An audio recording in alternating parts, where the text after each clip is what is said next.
여러분 반갑습니다. 이번 주 네 번째 강의인데요. 레이첼 칼슨이에요. 레이첼 칼슨 여러분 들어보셨어요? 레이첼 칼슨은요, 침묵의 봄이라는 책으로 아주 유명하신 분이에요. 사진이 있죠. 근데 이분 태어나신 거 한번 볼까요? 20세기 초에 태어나셔가지고요, 1964년에 돌아가신 분이에요. 굉장히 오래, 여러분들 입장에서 보면 너무나 오래된 분이시죠.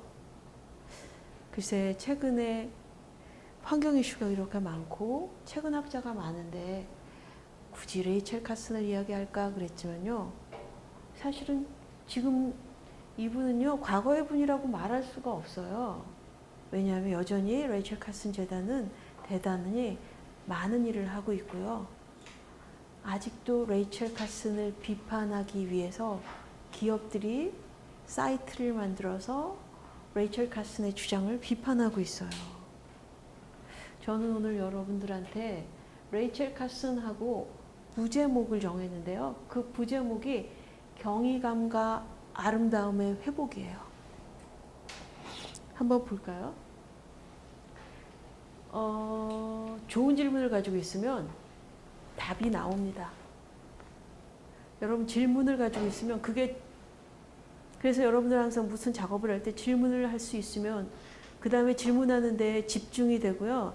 그 다음에 답이 반드시 있으니까 질문을 만드는 훈련을 많이 해보세요. 우선 저는 여기에서 강의 질문이라기보다 이거는 근데 이런 걸 다루겠다라는 거겠죠. 레이첼 칼슨의 성장 배경이에요. 어떤 사람은요, 비슷한 성장 배경을 가지고 있지만 자신만의 꽃을 피우는 경우가 있어요. 레이첼 칼슨의 성장 배경이 어땠길래? 또 하나는요, 왜 아직도 112년 전에 태어났던 레이첼 칼슨, 55년 전에 돌아가신 레이첼 칼슨의 이야기가 우리에게 필요한가? 그가 현대적으로 어떤 의미를 가지고 있나 이야기를 할 거고요. 또 하나는 레이첼 칼슨이 살았던 미국의 배경이죠. 미국을 이해한다는 건요, 권력이 있는 한 국가를 이해하는 거죠. 왜 그런 국가에서 레이첼 칼슨이 등장했을까라는 걸 함께 이야기할 겁니다. 그리고 중고등학생, 고등학생 필독 도서죠. 침묵의 봄.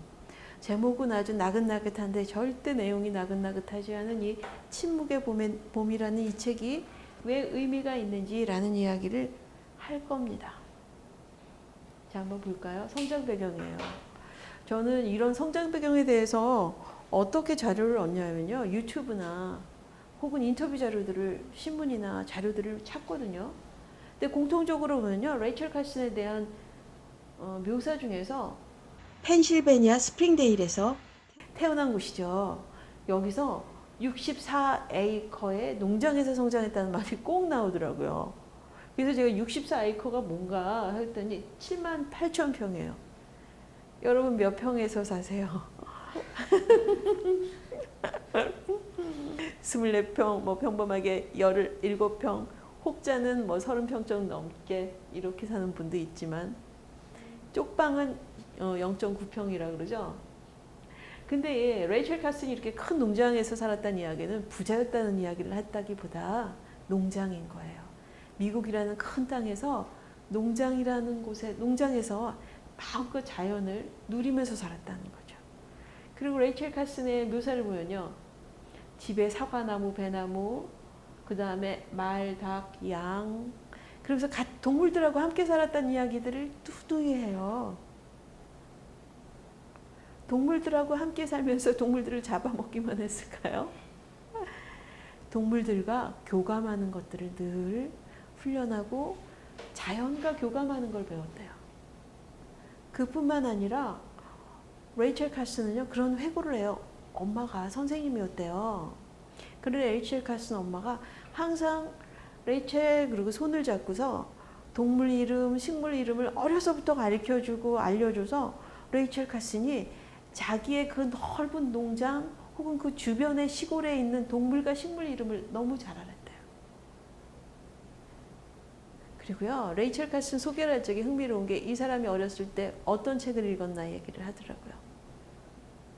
여러분 어렸을 때 무슨 책을 읽었나가 여러분들을 소개하는 데 중요한가요? 근데 레이첼 카슨은요, 여기서 비트리 포터라는 작가가 있어요. 영국 작가요. 그리고 The Wind in the Willow 이런 책을 읽었다는 얘기를 해요. 제가 뒤에 사진 보여드릴 거예요. 책을 많이 읽었고 10살 때부터 글을 쓰기 시작했다는, 여기서 글이라는 건 창작을 하기 시작했다는 거예요. 여러분 초등학교 때 조그만 단편소설이나 시쓰기 같은 것들을 해보셨어요? 이런 일들을 했고요. 이분이 레이첼 카슨이 한 유명한 말 중에서 보면요, 땅이 펼쳐지는 곳은 어디든, 땅이 없는 해안이든 모래 하나이든 지구에 이야기가 있다 라고 이야기를 해요. 이렇게 땅에 있는 모든 것들에 대한 글을 쓰고 있지만 돌아가실 때 죽음도 아름답지 않는가라고 이야기를 하면서 돌아가셨어요. 그 이야기가 굳이 제가 이게 다시 편집하면서 넣었는데, 생명의 살아있는 생명, 그 생명이 다하는 그 순간까지도 이분은 생명에 대한 그 아름다움을 존중했던 분이에요. 자, 저 끝에 있는 저 그림 많이 봤죠? 접시나 혹은 잔이나 이런 데서요, 비트리 포터스 그 피터 레빗 그림이고요. 이거는 The Wind in the Willow예요. 동물 이야기를 어려서부터 많이 봤다는 거예요. 동물이, 여러분 작가라고 생각해 보세요. 여러분 동물 입장에서 저렇게 토끼들이 토끼 새끼를 기를 때 그들이 어떤 걱정, 엄마로서 어떤 걱정을 했고, 토끼들이 배울 때, 토끼들이 또 당근을 훔쳐 먹을 때, 쫓겨갈 때의 공포, 이런 것들을 자세하게 묘사하면서 동물들에 대해서 감수성을 풍부하게 길렀어요. 그뿐만 아니라 The Wind in the Willow 같은 경우도요, 이렇게 숲속에서 얼마나 동물들이 서로 공동체로 혹은 그 안에서 다양한 이야기들이 있는지, 이런 이야기를 하면서 동물 이야기를 쓰면서요, 내 입장이 아니고 말하지 못하는 생명체들을 이해하는 훈련들을 한 거예요. 여러분, 목소리가 없는 그런 생물체에게 내가 그들이었으면 이런 감정이 아니었을까라고, 그런 이야기들이 묘사된 것들을 읽으면서 감수성을 풍부하게 했어요. 제가 이렇게 여러분들한테 이런 표현을 썼는데 정말 애니멀 스토리가 굉장히 많습니다. 제가 여기 동화에서 보면요, 이거는 서양에서 제국주의고 이렇게 비판을 지금 많이 하고 있는데, 저는 아이를 외국에서 사실은 길렀어요. 제가 공부하는 동안에. 그래서 제가 목이 쉴 정도로 동화를 읽어줬을 때 깜짝 놀란 게, 얘네는 왜 그렇게 애니멀 리터처라고 하는 그 분야가 따로 있을까 그랬더니, 지금 생각해 보니까 어려서부터 동물들에 대한 감수성들을 동화를 통해서 길러줬던 거예요. 사람들만 고통을 느끼고 감정이 있는 것이 아니고 동물들도 고통이나 감정을 느낀다는 것들을 들려준 거죠. 볼까요?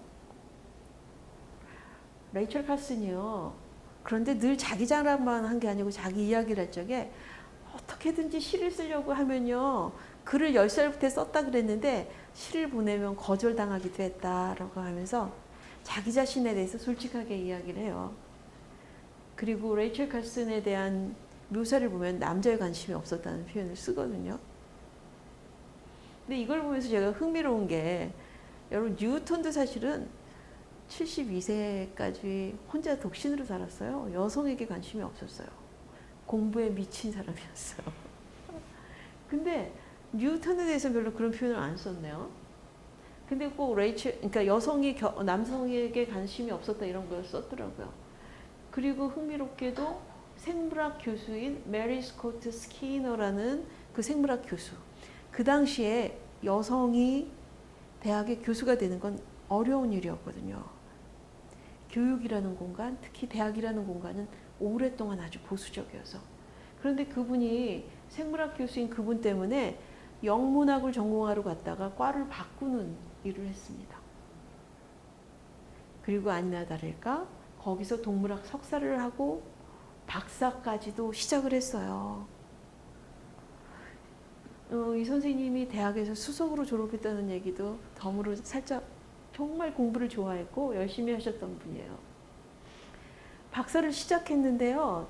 그러니까 여기서 메리 스코트 스키너가 아마 제 생각에는 그러니까 레이첼 카슨한테 공부를 계속할 걸 권했던 것 같아요. 그래서 박사를 시작했는데 그 당시에 아버지가 죽고 언니가 이혼하고 조카까지 데리고 오니까 돈을 벌어야 했어요. 그래서 학위를 마치지 못하고 생활을 책임지기 위해서 일을 했죠.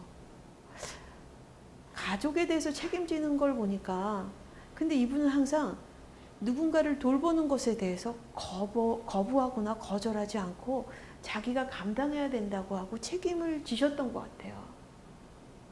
그러니까 자연에 대한 공감 능력 혹은요 동물에 대한 공감 능력은요 사람에 대한 연민, 공감, 책임 능력으로 확산되었던 것 같아요. 레이첼 카슨의 조카, 심지어는 조카가 폐렴으로 죽거든요. 함께 살던 조카가. 근데 조카가 죽으니까 그의 아들을 입양해서 이렇게 돌보기도 하죠. 그리고 뭐 야생동물도 나의 가족이라고 여겨서요. 주변에서 어찌 보면 자기의 biological family, 생물학적인 가족만 챙긴 게 아니고요. 주변에 있는 모든 것들과 연결을 끊임없이 이야기를 합니다. 박사 과정에 있을 적에요. 존 호킨스 대학에서 가르치기도 했지만 돈을 버느라고 수상국에 들어가요. 본격적으로. 근데 수상국에 들어가가지고 뭘 하냐면요. 방송 원고를 씁니다. 여러분 방송 원고에서 어려운 말씀은 되겠어요? 그렇죠. 소통하는 언어를 이때부터 훈련을 합니다.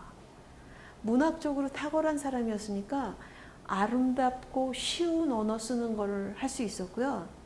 또 전문적으로 과학자로서 훈련을 받았기 때문에 이과의 글쓰기와 또 문과의 어떤 문학적인 감수성을 함께 갖춘 그런 분이었어요. 그래서 레이첼 카슨은요, 과학기술과 문학을 연결하는 대표적인 학자로 평가되고 있습니다. 종종 그런 기억은 나요. 학제에서 보면요, 아이들 글을 쓸 적에 내가 음식물이라고 생각하고 입에서부터 먹고 들어가면서 어떤 경험을 하는지 한번 써봐라고 그런 식의 글쓰기, 과학 글쓰기를 하는 걸 저도 봤거든요. 그런 것처럼 어쩌면 문학이라는 거는 내 감수성을 담아서 객관적이라고 거리를 두는 게 아니고 내가 그것이라고 생각하고 어떻게 느끼는지를 한번 살펴봐. 그리고 네 눈에 뭐가 보이나를 한번 살펴봐. 이런 식의 글이었어요.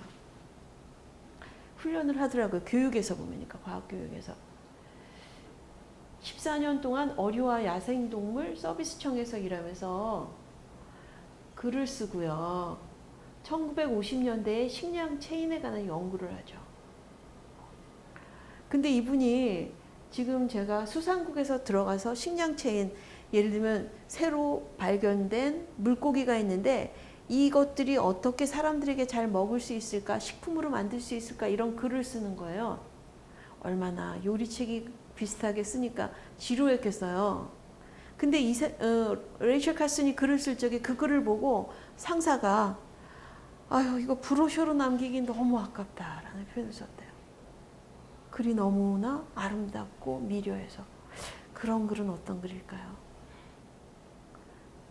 그야말로 글 속에는요, 철학자들의 이야기부터 고대 신화 이야기까지 다 끌어들이면서 먹는 이야기에도 그런 것들을 섞어대는 거예요. 사람들이 그 얘기를 들으면서 여러분 이렇게 마음이 커지는 느낌을 레이첼 카슨의 책을 보면서 느꼈다는 거예요. 그래서 그분이 그 책을 쓰죠. 그 책을 먼저 써요. See Around the World라는 거.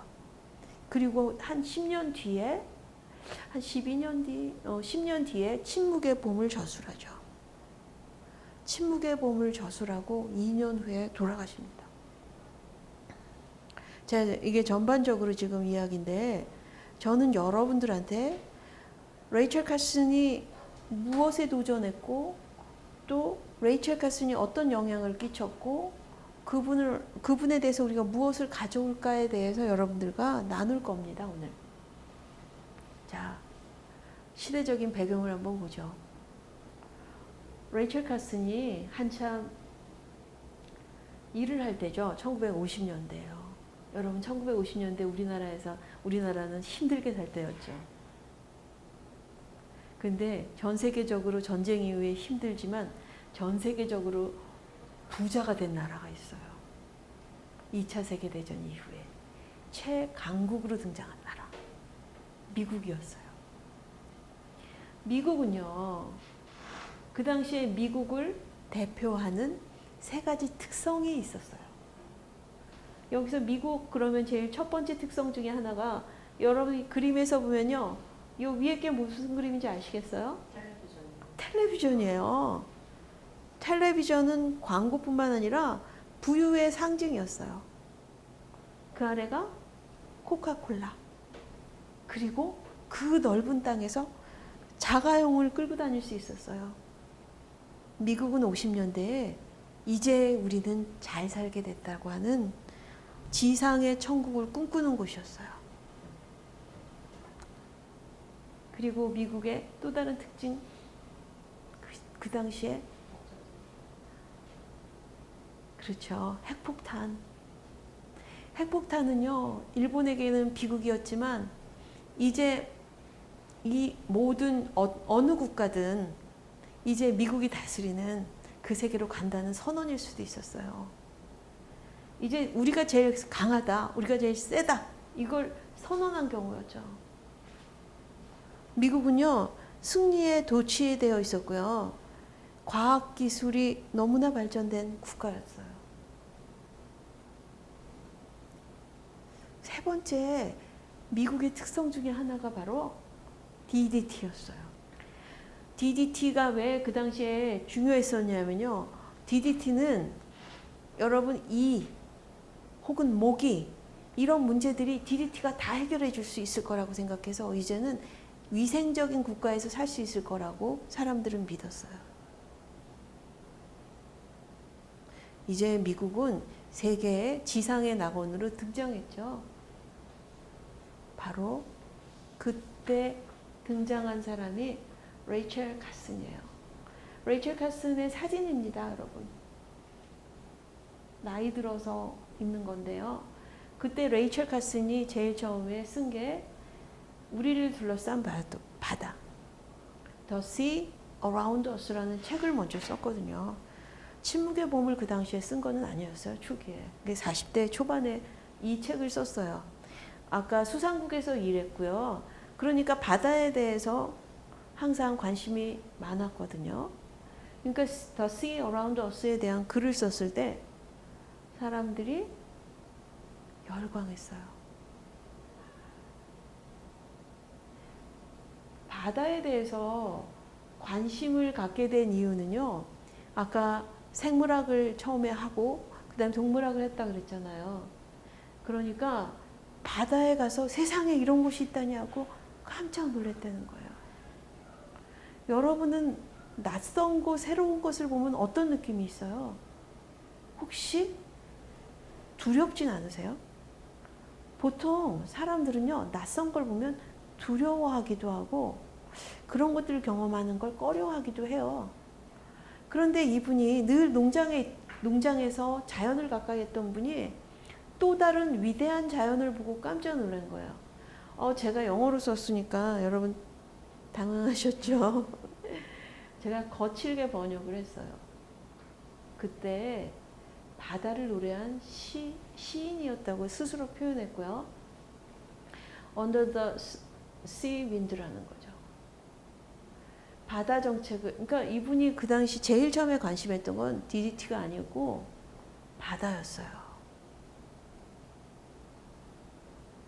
누가 바다를 알았을까? 땅에만 묶여 살아온 우리. 당신도 아니고 나도 모르지.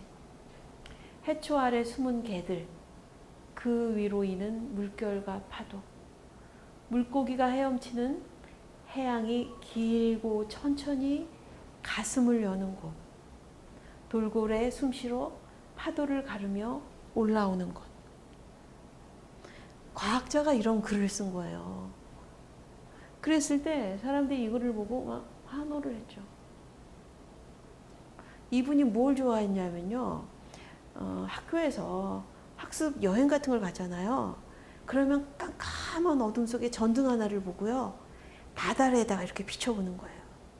그럼 저 멀리서 아무것도 없을 것 같지만 끊임없이 어둠 속에서 움직이는 생명들을 보면서 그 신비에 도대체 거기에는 어떤 생명들이 숨쉬고 있을까 하고 궁금했다는 거예요. 제가 이걸 미리 말했네요. 그래서 바로 그때 느꼈고 그때 발견했던 것들을 멋있다 여기가 아니고요. 구체적으로 그 당시에 느꼈던 것들을 묘사를 했어요. 파도가 물러갔다 다시 몰아치고 소금기로 가득 찬 거대한 늪지대. 수천 년의 이야기를 펼치는 대륙 위로 해안가 새가 치올랐다 내리고 늙은 바다뱀이 바삐 돌아칠 때 새끼들이 음습한 곳으로 모이고 그런 비밀을 안다는 건 마치 지상에서 영혼을 경험하는 것. 이게 레이첼 카슨의 글인데 여러분 이 글에서 특사형이라 그러나 이런 것들은 어떤 느낌이 드세요? 이런 글을 쓸 수 있는 사람의 어떤 개인적인 특성은 어떤 것 같아요? 일단 되게 탐구심이 강한 것 같은데. 탐구심이 강하고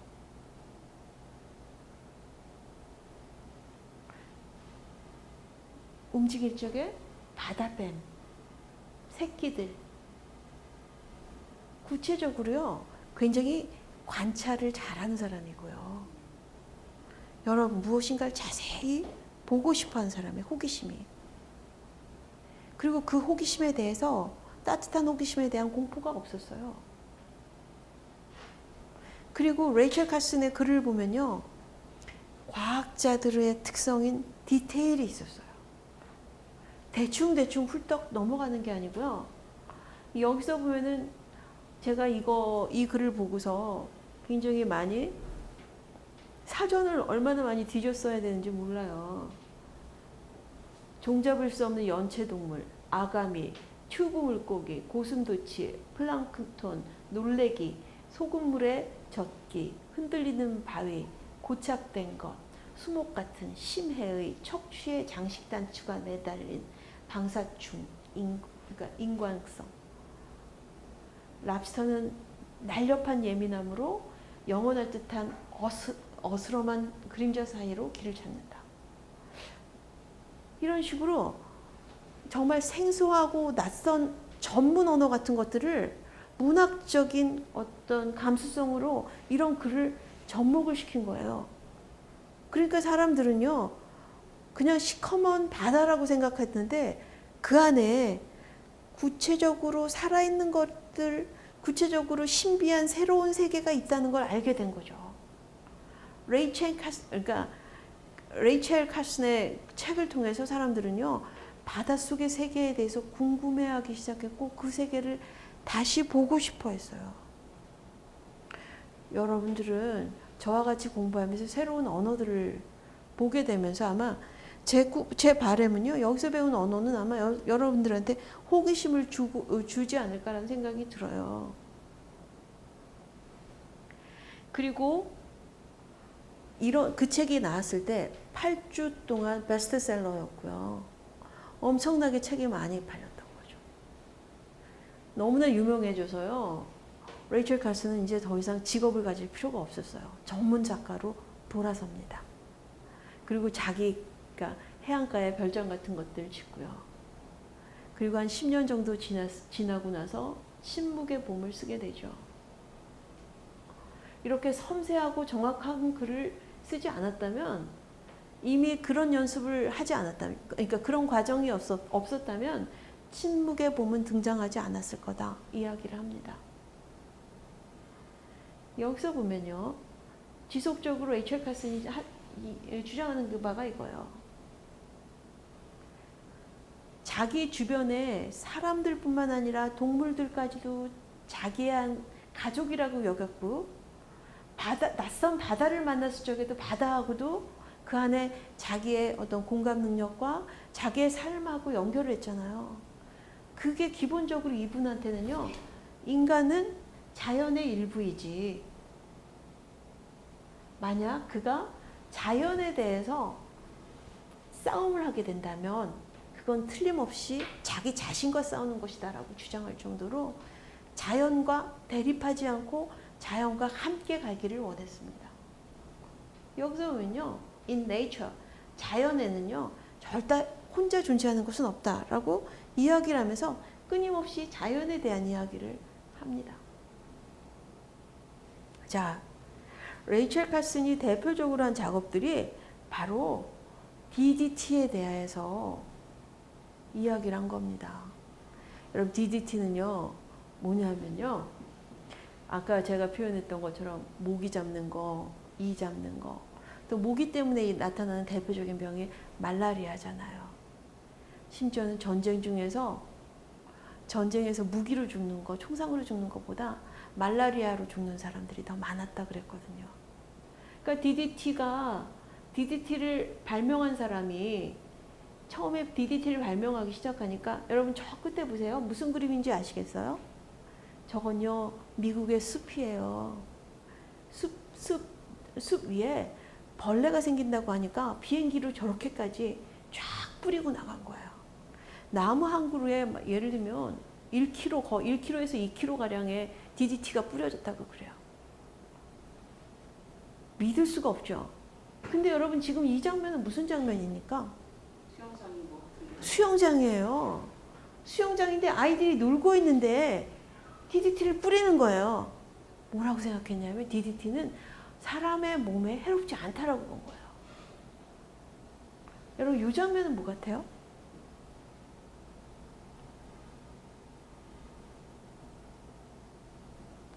밥을 먹는데 DDT를 뿌리는 거예요. 여러분 이 장면을 텔레비로 내보내는 이유가 뭘까요?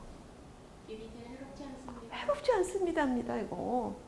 이거 선전용이고요. 실제로 그런 해롭지 않다고 하니까 밥을 먹으면서도 그래 이렇게 들어간 거예요. 그런데 레이첼 카슨의 침묵의 봄이 등장하면서 오랜 논쟁 가운데 DDT가 역사에서 사라집니다. 우리나라에서도 더 이상 DDT를 사용하지 않아요. 이미 한 38년 전부터요. 근데 1917년에 DDT가 나타났어요. 우리나라에서요. 친환경 결함에서 DDT가 발견이 된 거죠. 물론 일반 달걀로 유통이 됐어요. 그 이후에. 왜냐면 친환경은 아니다. 농부가 친환경 닭을 이렇게 키우느라고 땅을 구매해가지고 그 땅에다가 마음껏 놀게 한 거예요. 그게 뭐예요? 프리레인지 그 양계장을 한 거였는데 그 땅에 DDT가 오래전에 그게 뿌려진 것들을 닭들이 먹은 거예요. 그리고 달걀에서 DDT가 발견된 거죠. DDT는요, 그게 쉽게 사라지지 않는다는 거예요, 사실 그 얘기가. 그런데 지금 DDT가 이렇게 뿌려지기 시작했어요. 아까 DDT가. 그러면서 DDT가 또다시 편리한 어떤 근대의 중요한 기술이라고 여겼던 거죠.